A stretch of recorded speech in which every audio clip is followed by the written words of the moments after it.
Assalamualaikum warahmatullahi wabarakatuh. Alhamdulillah, alhamdulillahilladzi arsala rasulahu bil huda wa dinil haqq liyudhhirahu 'ala dini kullih wa kafa billahi shahida. Asyhadu an la ilaha illallah wahdahu la syarika lah wa asyhadu anna Muhammadan 'abduhu wa rasuluhu alladzi la nabiyya wa la rasula ba'dahu. Allahumma shalli wa sallim wa barik ala sayyidina Muhammadin wa ala alihi wa sahbihi ajma'in. Rabbi shrah li sadri wa yassir li amri wa hlul 'uqdatam min lisani yafqahu qawli. Amma ba'du. Hadirin hadirat Bapak Ibu sekalian yang dimuliakan Allah, kita bersyukur pada pagi hari ini Allah masih memberikan kesehatan kepada kita, sehingga pada kesempatan pagi hari ini Allah masih bisa mempertemukan kita, masih bisa memberikan kesehatan kepada kita pada pagi hari ini. Salawat salam semoga selalu tercurah limpahkan atas baginda Nabi Muhammad sallallahu alaihi wasallam. Bulan ini adalah bulan di mana Nabi kita Muhammad sallallahu alaihi wasallam dilahirkan. Dan memang ada beberapa atau ada dua perbedaan pendapat. Pertama tentang hari lahirnya beliau, yaitu ada yang mengatakan tanggal 9 Rabiul Awal, ada yang mengatakan tanggal 12 Rabiul Awal. Tetapi yang paling kita kenal adalah yang tanggal 12 Rabiul Awal, yaitu tanggal dan bulan di mana pula Rasul Shallallahu Alaihi Wasallam wafat meninggalkan para sahabatnya, meninggal dunia di tanggal dan bulan yang sama. Bapak Ibu hadirin sekalian yang dirahmati Allah, Sayyidina Hasan bin Sabit pernah kedatangan seorang tokoh atau beberapa tokoh kafir Quraisy yang dia ini ditugasi oleh mereka agar membuat satu syair yang itu isinya adalah menjelek-jelekan Nabi Muhammad SAW. Dan orang-orang Quraisy setelah paham bahwasanya Hasan bin Thabit adalah penyair hebat Jazirah Arab, dia memiliki bayaran tertinggi dari seluruh penyair yang ada, sehingga syair-syairnya akan mudah dihafal oleh orang, dikenal, mudah sekali menyebar. Maka dimanfaatkanlah oleh orang-orang kafir Quraisy untuk diberi tugas proyek membuat syair yang isinya menjelekkan Nabi Muhammad SAW. Hasan bin Sabit datang dan diberilah DP, kalau kita uang mukanya, dikasih uang muka sekian, anggaplah sekian puluh juta. Wahai Hasan, kami tahu engkau adalah penyair hebat di negeri ini, dan kami ingin agar engkau membuatkan satu bait atau beberapa bait syair yang isinya adalah menjelekkan seseorang yang bernama Muhammad. Ini DP-nya, ini uang mukanya, kamu terima dulu. Nanti sisanya kalau syairnya udah jadi. Kata Hasan bin Sabit, bagaimana mungkin aku akan membuat satu syair atau satu pantun bahasa kita sekarang, sementara aku belum pernah melihat orang yang akan aku jadikan objek. Kalau mau penelitian kan harus dilihat dulu apanya gitu. Ini orangnya aja saya nggak kenal, lihat aja belum pernah.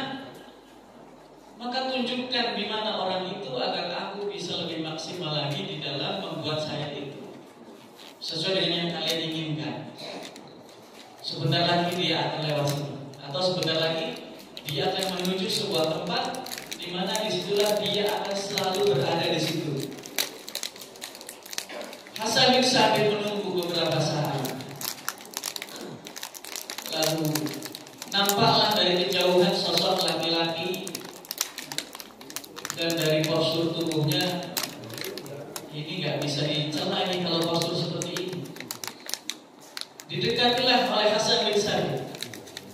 Dilihat dari belakang, dari kanan, dari kiri, dari depan, semua dari berbagai penjuru dilihat.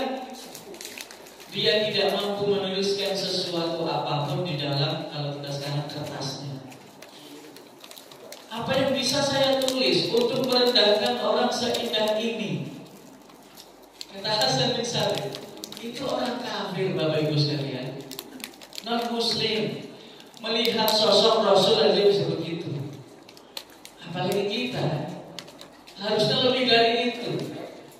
Itu orang kafir melihat sosok baginda Nabi Muhammad SAW, itu tidak tercatat, nggak sampai hati untuk menulis keburukan-keburukan, karena memang tidak ada celah. Kelemahan kita sebagai umat beliau ini kan, karena kita memiliki celah, masing-masing kita punya cacat, punya celah, punya aib. Maka kalau ingin dibuat syair tentang kita, tetap dapat keburukannya, itu dapat untuk kita. Oh, bapak ini sukanya gini, ustaz ini begini, selalu ada. Tapi Nabi Muhammad SAW tidak ditemukan celah, cacat, aib sedikit pun pada diri beliau. Maka justru yang keluar adalah syair-syair pujian Hasan bin Sabit, dan ini adalah syair pertama beliau ketika memuji Nabi. Yang intinya dari syair itu adalah, aku sampai harus menutup kedua mataku dengan telapak tanganku karena aku khawatir mataku menjadi buta melihat indahnya cahaya Muhammad SAW. Sampai begitu, saking indahnya, berkilauan, tanpa cacat sedikit pun. Maka kemudian Hasan bin Sabit kembali ke rombongan orang-orang kafir Quraisy sambil mengatakan, aku nggak jadi menerima proyek ini. DP-nya saya kembalikan. Saya siap nggak terima duit sebesar apapun dari kalian kalau saya disuruh nulis keburukan orang itu tadi, dari atas ke tengah, ke bawah, kanan, kiri, depan, belakang. Itu nggak ada cacatnya orang ini. Bagaimana mungkin aku harus mencatat sesuatu yang tujuannya ingin menjelekan orang ini? Tidak ada. Justru aku sekarang akan menemuinya dan akan bersyahadat. Nah, melihat sosok Rasul langsung dapat hidayah. Dan orang-orang seperti ini dalam sejarah tidak hanya satu dua, ada beberapa. Yang kedua adalah Umair bin Wahab al-Jumahi, datang dari Quraisy, dari Mekah ke Madinah, tujuannya ingin membunuh Nabi. Di balik jubahnya telah terselip pisau yang telah dibubuhi racun. Kemudian datang melihat Nabi, dan Nabi mengatakan, Umair, kamu datang ke sini mau apa? Kata Umair, aku ingin menebus anakku yang kalian tawan di perang Badar kemarin. Anda butuh berapa? Akan kami berikan tebusannya untuk anakku. Kata Rasulullah SAW, Umair, kamu datang bukan untuk itu. Rasul tahu Pak ya? Kamu datang bukan untuk itu. Coba, kamu kesini untuk apa? Aku ingin menebus anakku yang kalian tawan di perang Badar kemarin. Tidak. Kamu datang bukan untuk itu. Sampai berkali-kali Nabi selalu mengkonfirmasi, kamu bukan untuk itu kesini. Tapi kamu datang adalah untuk membunuhku. Apa? Tentunya dari Allah Subhanahu wa Ta'ala. Maka kemudian Umair menyatakan diri, ya Rasulullah, dulu waktu engkau masih tinggal bersama kami di Mekah, betapa banyak berita-berita gaib yang kau sampaikan dari Allah kepada kami, satu pun tidak ada yang kami percaya. Yang katanya Tuhan itu nanti akan membangkitkan kita, menghidupkan setelah kematian, dan seterusnya dan seterusnya. Kami nggak ada yang percaya ucapan kamu. Tetapi sekarang kamu betul-betul berkata sesungguhnya. Memang beberapa hari yang lalu aku telah merencanakan sesuatu untuk membunuh dirimu. Dan malam itu hanya kami berdua, ngobrol hanya berdua, antara aku, Umair bin Wahab al-Jumahi dan Sofwan bin Umayyah. Dua orang yang berencana di malam hari, gak ada satupun yang tahu. Kok Anda tahu? Berarti Anda betul-betul utusan Allah Subhanahu wa Ta'ala. Asyhadu an la ilaha illallah wa annaka Rasulullah. Syahadat lagi. Ada lagi satu orang lagi pura-pura tawaf di sekelilingnya Rasul itu, Pak. Pura-pura tawaf di belakangnya. Langsung ditolak. Mau ngapain? Enggak, saya mau tawaf aja ya Rasul. Berkali-kali ditanya, kamu mau ngapain terhadap diri saya? Akhirnya enggak. Aku tadinya mau membunuh engkau, tapi setelah engkau menyentuh atau meletakkan telapak tanganmu di dadaku, rasa itu hilang. Bapak Ibu sekalian rahimakumullah, para habaib itu kalau bertemu dengan salah satu istilahnya muhibbin ya, pecinta-pecintanya, itu kadang kan dadanya disentuh. Itu bisa jadi pernah belajar atau mengambil hikmah dari kisah ini. Dipegang dadanya lalu didoakan. Nah itu Pak, 1, 2, 3 orang yang lihat Nabi itu langsung ada hidayah dan cahaya datang. Hadirin hadirat sekalian yang dirahmati Allah Subhanahu wa Ta'ala. Nah sekarang kita lanjutkan kembali, yaitu tentang dakwah secara sembunyi-sembunyi atau dakwah secara rahasia atau dakwah secara terbatas. Nabi Muhammad SAW di awal-awal dakwahnya beliau, kalau kita sekarang mengatakan, mencatat di list nama-nama orang yang kira-kira nanti kalau ditawari Islam langsung terima.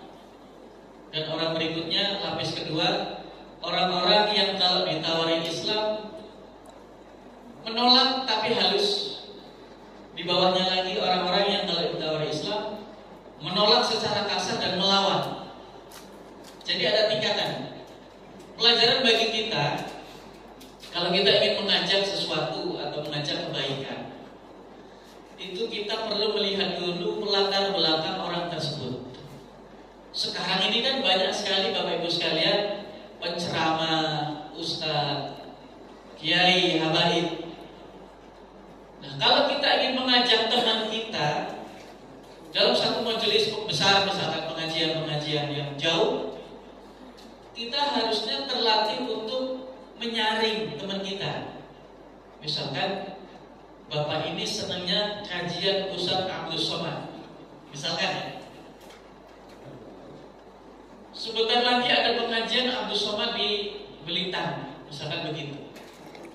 Maka orang ini kalau kita ajak pasti mau ikut, atau setidaknya orang ini kalau tidak ada halangan pasti berangkat.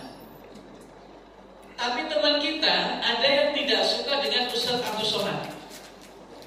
Tidak sukanya bukan benci, tapi dia telah memiliki favorit ustaz lain. Mungkin Ustaz Ani Hidayat, mungkin Ustaz siapa gitu. Maka orang ini jangan terlalu kita paksakan untuk hadir. Sama Nabi. Jadi orang-orang yang nanti bisa dipastikan menerima Islam, beliau letakkan di lapis atas, lapis pertama. Orangnya gak banyak Bapak Ibu sekalian, sedikit. Yaitu yang pertama kali menerima dakwah beliau. Di hari pertama Rasul berdakwah hanya 4 orang. Padahal penduduk Mekah kan ribuan. Ini yang menerima dakwah beliau. Di hari pertama beliau berdakwah hanya 4 orang, dan semuanya adalah orang terdekatnya beliau. Kira-kira orang terdekat beliau siapa, Bapak Ibu? Istrinya. Maka di sini Syekh Sofiyur Rahman Al-Mubarakfuri memberi urutan-urutan urutan pertama orang yang memeluk agama Islam adalah istri beliau, yaitu Khadijah binti Khuwailid. Yang kedua adalah Zaid bin Harithah. Zaid bin Harithah ini adalah pembantunya Rasul, anak angkatnya Rasul yang dulu pernah menjadi budak. Beda antara budak dengan budak. Kalau pakai K itu budak. Kalau pakai koma di atas apostrof itu anak kecil, ya kan? Bahasa kita budak kecil. Ini budak pakai K ujungnya, budak. Budak itu bukan pembantu, artinya kalau pembantu kan ada gaji, Pak, dibayar tiap bulan. Kalau budak dia hanya diberi makan, nggak digaji, bulanannya tidak ada. Tetapi orang berbondong-bondong ingin dalam tanda kutip menjadi budaknya Rasul Shallallahu Alaihi Wasallam. Yang didapat bukan harta, tetapi yang didapat adalah cahaya. Dapat iman, dapat ilmu, dapat hikmah, pengalaman hidup. Semuanya mereka ingin kalau bisa, meskipun tugasnya hanya mempersiapkan sendal Rasul, mereka berusaha untuk bisa mengambil bagian itu. Maka budak itu berapa banyak? Ada Anas bin Malik, ada Bilal bin Rabah, ada Abu Muwaihibah. Itu beberapa budak dia. Ini Zaid bin Harithah, budak beliau yang dahulu milik Khadijah. Yang ketiga adalah Ali bin Abi Thalib. Ali bin Abi Thalib ini memang sejak kecil satu rumah dengan Rasulullah Shallallahu Alaihi Wasallam. Sayyidina Abbas dan Rasul bersepakat, mereka berdua, Muhammad, kita prihatin dengan Abu Thalib, kondisinya secara perekonomian kurang. Maka bagaimana kalau salah satu anaknya kita asuh di rumah kita? Abbas ngambil salah satu anaknya Abu Thalib, Rasul ngambil Ali bin Abi Thalib. Jadi sejak kecil memang sudah satu rumah. Dan disitulah kenapa Rasul Shallallahu Alaihi Wasallam menjodohkan Ali bin Abi Thalib dengan putrinya Fatimah. Melihat sejak kecil bagus, perkembangannya baik.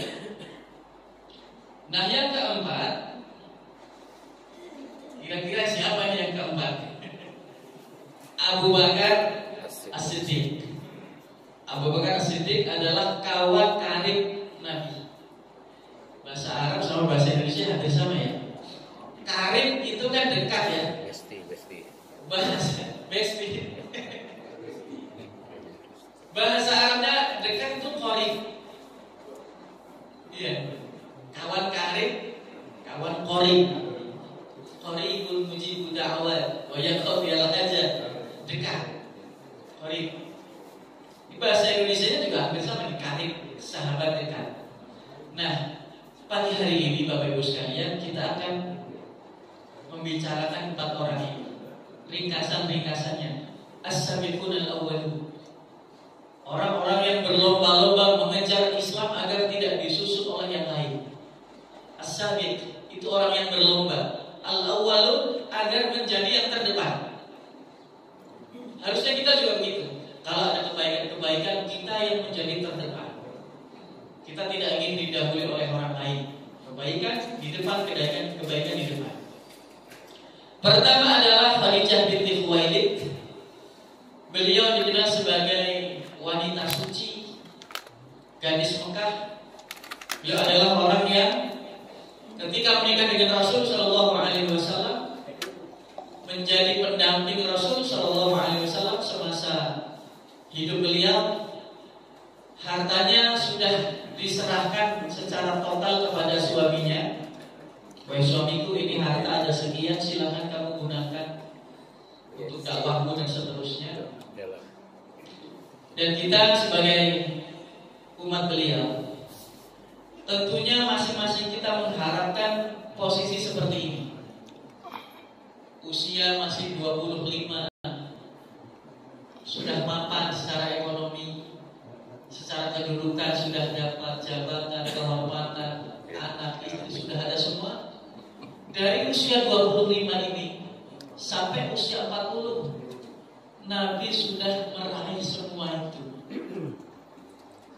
Semua kemapanan dunia itu sudah beliau capai ketika usianya antara 25 sampai 40. Dielu-elukan masyarakat, dibanggakan, dipuji dan sebagainya. Itu sudah beliau dapatkan. Tetapi kondisinya berbalik, Bapak Ibu sekalian. Ketika usia 40 sampai usia 63, yang seharusnya tinggal menikmati masa-masa tua, itu yang didapati oleh beliau justru sebaliknya. Begitu diangkat oleh Allah menjadi Rasul, yang terjadi justru orang menjadi tidak percaya lagi dengan Nabi Muhammad. Padahal sebelumnya kan disebut Al-Amin, orang yang paling amanah, orang yang paling mampu bertanggung jawab terhadap amanah yang diberikan oleh orang kepada dirinya. Tapi usia 40 dan seterusnya, yang terjadi justru sebaliknya. Hartanya tadi sudah terkumpul. Kalau kita kan untuk persiapan pensiun, itu Nabi malah habis. Bukan karena bangkrut usahanya, habisnya karena untuk membela agama Allah Subhanahu wa Ta'ala. Istrinya pun demikian. Khadijah binti Khuwailid menjadi pendamping Rasul sallallahu alaihi wasallam, dan rumah beliau menjadi rumah pertama dibacakan ayat suci Al-Qur'an Al-Alaq 1 sampai 5. Rumah pertama pula yang digunakan untuk mengucapkan syahadat atau digunakan untuk sholat, itulah rumah Khadijah binti Khuwailid. Dan ketika wafatnya, yang kita sering mendengar kisahnya, ketika wafatnya pun Khadijah tidak membawa harta yang cukup, artinya untuk dibagikan kepada anak-anaknya sudah tidak ada lagi. Harta satu-satunya Khadijah adalah rumah beliau di Mekah, satu-satunya. Itu pun ketika Rasul hijrah, itu ditinggal ke Madinah, dan itu diambil alih oleh orang-orang kafir. Maka terjadilah perang Badar. Itu sebetulnya mereka ingin mengambil haknya mereka. Orang-orang Islam di Madinah itu, Pak, ingin mengambil hak mereka. Harta kami di Mekah diambil alih sama orang-orang kafir. Rumah dijarah, ditempati. Kalau ada kebun-kebun mereka ambil. Maka ketika orang kafir Quraisy lewat situ mau dagang ke Palestina, kan lewat Madinah, itu pertamanya mau dicegat. Ini harta saya ambil. Kamu kan sudah ngambil harta saya banyak sekali di rumah sana. Ini saya hanya ngambil sekian persen aja. Jadi kalau kita memahami sejarah, karena ada yang kemudian membelokkan sejarah ini, mengatakan bahwasanya kaum muslimin dilatih untuk menjarah, mencuri, mencegat orang lagi lewat. Kalau tahu latar belakangnya, tidak ada kesimpulan itu.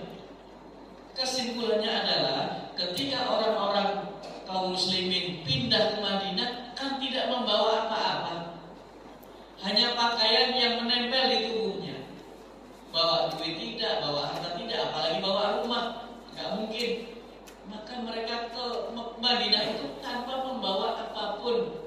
Sementara rumahnya, asetnya, kekayaannya itu diambil alih sama kafir Quraisy. Bayangkan, bukan cuma diusir orangnya, tetapi kekayaannya, aset bisnisnya diambil alih oleh kafir Quraisy.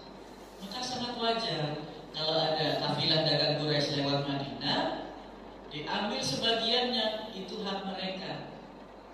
Terjadilah perang Badar itu. Khadijah binti Khuwailid hartanya habis, hanya tinggal satu rumah. Itu pun rumahnya kemudian ditinggal oleh Nabi, dan lagi-lagi diambil alih oleh orang-orang kafir. Nah, begitu sampai Madinah, Khadijah binti Khuwailid meninggalnya di Mekah ya, bukan di Madinah ya. Beliau meninggal di Mekah. di pemakaman Maklah. Di Maklah. Mungkin bapak-bapak, ibu-ibu yang pernah haji dulu ya sempat diberitahu. Nampaknya sekarang kalau kita ingin berziarah dan sebagainya sudah semakin sulit. Sudah banyak ditutup mungkin. Kalau dulu mungkin masih ada bisa yang melihat pusara Khadijah radhiyallahu anha. Kemudian Zaid bin Harithah. Zaid bin Harithah ini dulu adalah budaknya milik Khadijah. Ketika Rasul datang, Khadijah mengatakan, "Ya Rasulullah, aku punya budak, aku hadiahkan kepadamu." Hanya diberi cuma-cuma, gak usah bayar. Padahal harga budak itu sekitar 200 jutaan. 200 juta harga budak. Kalau harga budak, kalau budak 200 juta. Ya Rasulullah, ini hadiah untuk Rasul. Senang dengan Zaid ini, Pak. Maka kemudian Rasul mengangkatnya sebagai anak. Diangkat jadi anak angkat. Sampai Nabi mengatakan, "Hada Zaid bin Muhammad." Ini Zaid anaknya saya, anaknya Muhammad. Sempat itu Zaid bin Muhammad. Beberapa waktu berjalan, Allah Subhanahu wa ta'ala menegur Nabi Muhammad. Muhammad, tidak boleh begitu. Ayatnya gimana ya? Pemakanan Muhammadun. Nah, tidaklah Muhammad itu bapak kalian, walakin Rasulullah, tetapi itu utusan Allah. Itu ada ayatnya. Saya belum hafal baca. Abaukum ya kan? Wa Muhammadun abaukum walakin Rasulullah. Mohon maaf kalau salah. Intinya, wahai Muhammad, wahai manusia, Muhammad itu bukan bapak kalian. Itu Rasulullah. Maka setelah ayat ini turun, Nabi Muhammad kemudian tidak lagi menisbatkan Zaid kepada diri beliau. Yang dulunya Zaid bin Muhammad menjadi Zaid bin Harithah. Zaid bin Harithah tinggal bersama beliau, dan Zaid adalah orang yang kedua setelah Khadijah binti Khuwailid masuk Islam. Masih kecil beliau, masih kecil Zaid. Beliau meninggalnya tidak di Madinah, tidak pula di Mekah, tetapi di negeri yang jauh, Pak. Beliau wafat di negeri Yordania, di Jordan. Di sanalah biasanya ulama-ulama kalau ke sana pasti ziarah ke makam Zaid bin Harithah. Meninggal dalam keadaan tubuhnya terluka karena waktu itu memimpin perang Mu'tah. Zaid menjadi pemimpin yang pertama, kemudian disusul Ja'far bin Abi Thalib, dan disusul lagi oleh Abdullah bin Rawahah. Kata Rasulullah SAW, peperangan ini akan aku tunjuk 3 komandan langsung. Komandan pertama adalah putraku, putra angkat, maksudnya Zaid bin Harithah. Wahai Zaid, bangkitlah, bangunlah, kamu memimpin pasukan ini. Berangkatlah engkau menuju Mu'tah di Yordan. Nanti kalau Zaid terbunuh, maka wahai Ja'far, gantikan dia. Nah, ketika ini disebut satu persatu namanya, mereka sudah yakin kalau mereka bakal wafat di tempat itu. Kalau nanti Ja'far terbunuh, Abdullah bin Rawahah, majulah engkau yang menggantikan. Nah, kalau sudah terbunuh 3-tiganya, silakan kalian memilih komandan yang kalian ridhoi. Maka ditunjuklah waktu itu siapa? Khalid bin Walid. Baru berapa bulan masuk Islam, belum setahun masuk Islam, sudah diangkat oleh kaum muslimin. Justru yang lebih dulu masuk Islam jadi pemimpin. Khalid, kami ini tahu kamu kalau memimpin pasukan gak pernah kalah. Maka meskipun kami ini orang yang sudah lebih dulu masuk Islam, dalam urusan ini engkaulah yang terdepan. Kamu harus memimpin kami. Khalid masih kurang enak gitu, Pak. Bagaimana memimpin kalian. Kalian telah mengikuti peperangan bersama Rasulullah SAW berkali-kali. Intinya pengalamannya lebih banyak daripada saya. Tetapi kata mereka, kata Zaid, kata Thabit bin Qais bin Syammas, kata Thabit, ya Khalid, aku sengaja mengambil bendera ini dari Abdullah bin Rawaha karena beliau wafat adalah agar aku serahkan untukmu. Aku nggak mau memegang sendiri. Aku merasa tidak layak memegang bendera ini, memimpin kaum muslimin, dan engkau adalah orang yang paling layak ini. Pegang. Pak Khalid memimpin dengan strateginya, Pak. Khalid akhirnya berhasil menarik mundur pasukan dengan selamat. Begitu sampai Madinah, itu orang-orang Madinah melempari pasukan dengan batu. Dilempari, kata mereka, wahai orang-orang yang lari dari peperangan. Ya Allah, ini Pak. Ini masyarakat Madinah melihat ada pasukan kaum muslimin pulang tidak membawa kemenangan istilahnya. Itu dilempari dengan mengatakan, wahai orang-orang yang lari dari peperangan. Itu bukan menghina, Pak. Itu menandakan bahwasanya hal semacam itu bagi mereka adalah aib. Nah, kalau kita kan wahai orang-orang yang tidak sholat di masjid, levelnya baru itu pun nggak ada yang begitu kan kita. Ini levelnya sahabat Nabi pulang dari peperangan dilempari batu dengan mengatakan wahai orang-orang yang lari dari peperangan. Ngapain kalian lari? Maka orang-orang itu dibela sama Nabi, pasukan kaum muslimin dibela sama Nabi. Mereka bukan orang-orang yang lari dari peperangan, tetapi mereka akan kembali balik menyerang musuhnya. Itu Zaid bin Harithah, wafat di Yordan dengan tubuh penuh dengan luka. Lalu yang ketiga, Ali bin Abi Thalib. Ali bin Abi Thalib, Bapak Ibu sekalian, dulu pernah ketangkap basah sama bapaknya lagi sholat waktu kecil. Kan selama ini kan sembunyi-sembunyi Pak Haji. Sembunyi-sembunyi kalau ibadah itu di lembah, di tempat tertutup dan sebagainya. Jadi sebelum ada sholat 5 waktu, Bapak Ibu sekalian, itu dahulu ada sholat bil asyi wal ibkar yang dilakukan menjelang malam dan pagi hari. Jadi dulu sholatnya Rasul sebelum Isra Mi'raj itu sehari semalam 2 kali. Bil asyi wal ibkar. Al asyi sama dengan Isya, waktu sholat Isya berarti menjelang malam. Al ibkar pagi. Bukur, bahasa Arabnya itu bukur itu pagi. Kalau bukur aroma ya. Ini bukur. Akhirnya sholat itu sembunyi-sembunyi Pak, di tempat tertutup di lembah. Ali bin Abi Thalib ikut, ketahuan sama bapaknya Abu Thalib. Akhirnya suatu ketika Ali bin Abi Thalib pernah ketika ditawari sama Nabi, usianya kalau tidak salah masih 7, antara 7, 8 sampai 9. Wahai Ali, aku ini utusan Allah Subhanahu wa ta'ala. Kamu mau tidak masuk Islam? Kata Ali bin Abi Thalib, anak kecil itu loh Pak, anak kecil. Aku akan diskusi dulu dengan ayah. Aku mau ngobrol dulu dengan ayahku. Apa kata Rasul? Gak usah. Kata Rasul, Pak, gak perlu diskusi sama bapakmu.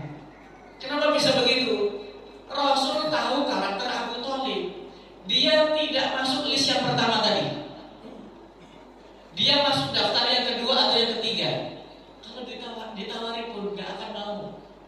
Gitu loh Pak maksudnya. Maka ketika Ali bin Abi Thalib bilang, aku mau diskusi dulu dengan ayah, kata Rasul, tidak perlu. Nanti justru menghambat. Untuk urusan hidayah, untuk urusan ini, kamu nurut sama saya. Akhirnya masuk Islam itu Pak, tanpa berbicara dulu dengan Abu Thalib. Dan ternyata betul. Rasul 3 tahun berdakwah secara sembunyi-sembunyi ini, tidak sekalipun menawarkan Islam kepada Abu Thalib.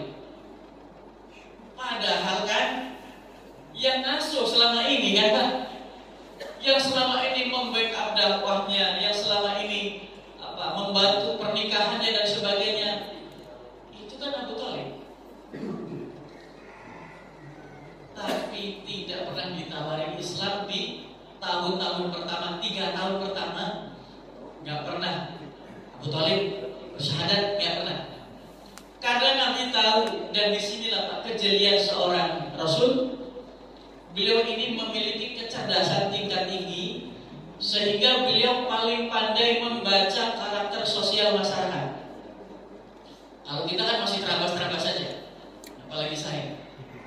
Itu kalau Nabi Shallallahu Alaihi Wasallam itu paling jeli, paling pandai, teliti dalam membaca karakter psikologis masyarakat.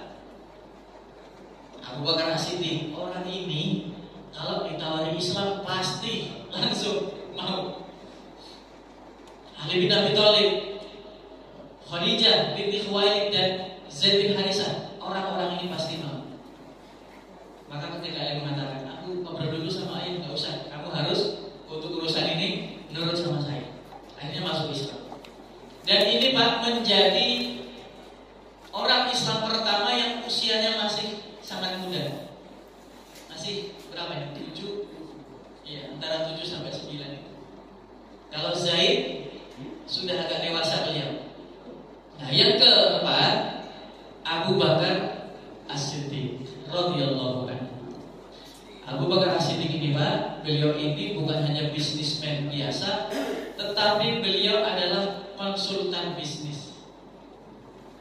Yang namanya konsultan biasanya disukai oleh masyarakat. Kenapa? Kepandaian berbicaranya, habelnya. Habel itu bahasa kita dulu supel dalam bergaul ya.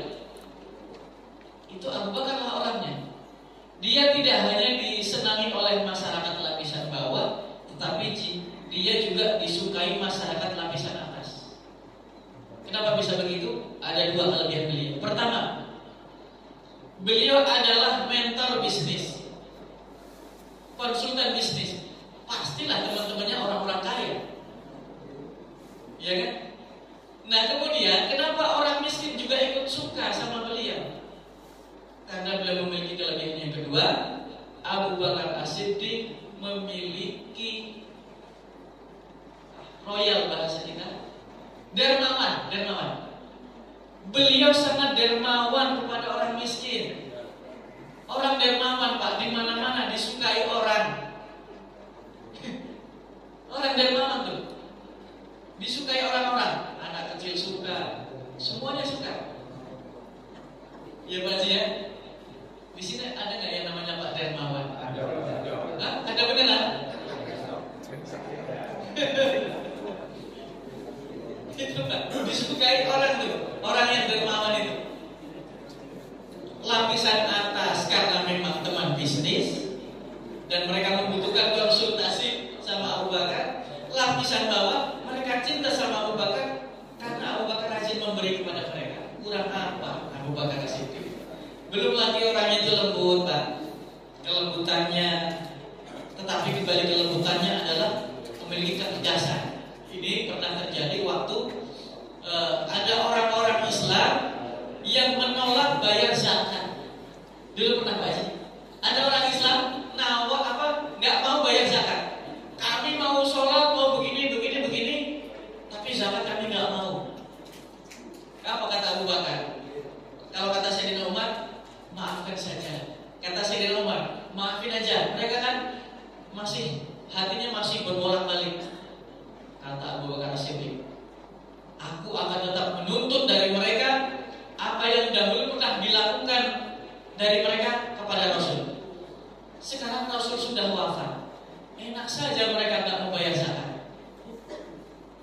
Jadi kata Abu Bakar, apapun yang pernah dilakukan mereka di masa Rasul, harusnya di masa saya memimpin pun begitu.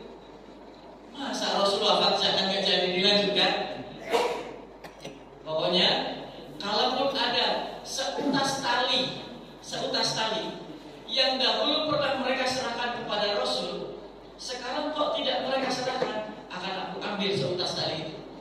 Apalagi kelasnya zakat. Itu tegasnya di situ Abu Bakar As-Siddiq. Maka Abu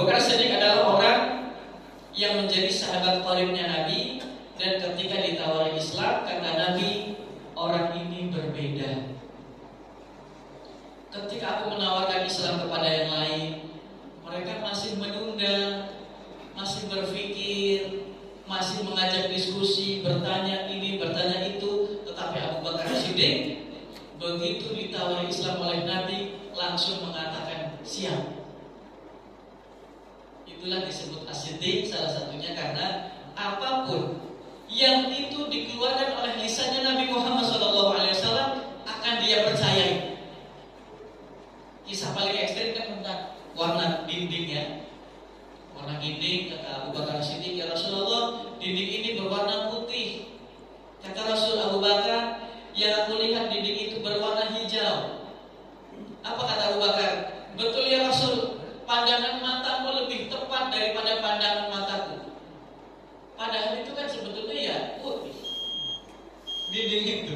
Tapi kalau kata Rasul bukan Abu Bakar, itu bukan putih, itu abu-abu. Ya Rasul, saya hanya salah melihat saja. Demi membenarkan ucapan Rasul Sallallahu Alaihi Wasallam. Maka kemuliaan Abu Bakar itu, Bapak Ibu sekalian, kemuliaan yang telah mencapai derajat tertinggi orang-orang biasa. Maksudnya bukan Nabi ya. Setelah Nabi Muhammad kan ada para Nabi yang lain.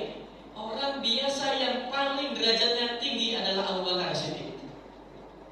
Dan itu sangat tepat ketika kita lihat sekarang jenazahnya atau makamnya di samping makam Rasul Sallallahu Alaihi Wasallam. Kemudian sebelahnya ada makam Umar bin Khattab. Kisah tiga ini pun kalau dibahas Pak, menarik Pak. Tapi sudah jam 6 lebih. Kenapa ada Umar di situ, ada Abu Bakar di situ? Ini ada kaitannya dengan makanan. Nah, mungkin kapan-kapan Pak Haji. Kok nyambungnya ke makanan ini bagaimana? Ada kisahnya.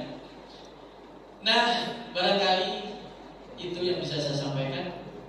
Mungkin ada pertanyaan dari Bapak Ibu sekalian. Kalau bisa saya jawab, akan saya jawab. Kalau tidak bisa ya mohon maaf.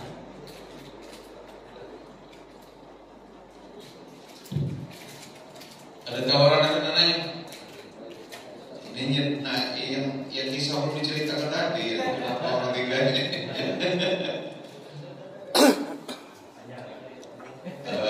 Mungkin lain kali ya. Jadi belum ada ucapnya tak? Belum ada yang nanya.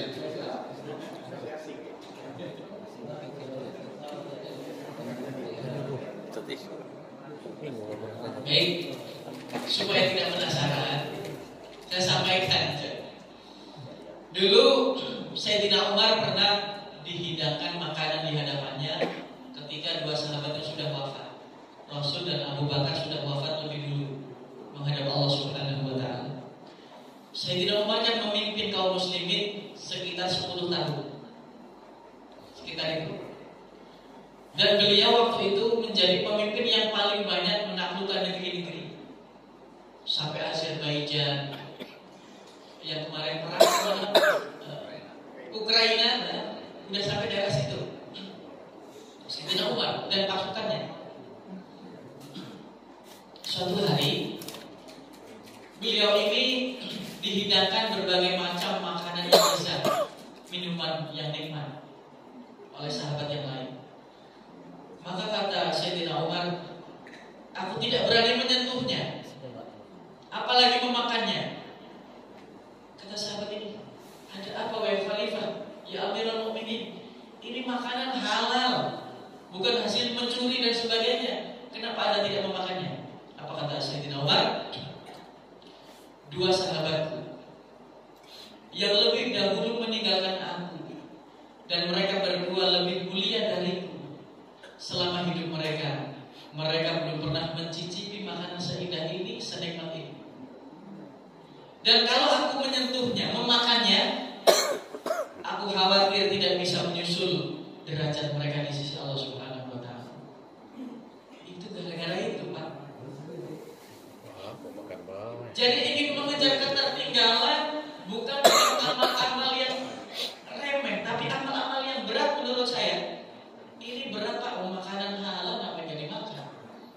Tapi ternyata alasannya itu. Kalau aku sampai memakan ini, aku khawatir tidak bisa menyusul dua sahabatku selama hidup mereka. Kesempatannya ada, bukan karena tidak ada kesempatan. Kesempatannya ada, tetapi mereka belum pernah mencicipi makanan selezat ini. Kalau aku sampai memakannya, aku khawatir tidak bisa bersanding dengan mereka, mengejar derajat mereka. Nah, akhirnya gak jadi dimakan. Dan terbukti kan, beliau wafat di kota Madinah dan dimakamkan di samping jenazahnya Abu Bakar As-Siddiq, di samping jasadnya Rasul Shallallahu Alaihi Wasallam. Kemuliaan yang Allah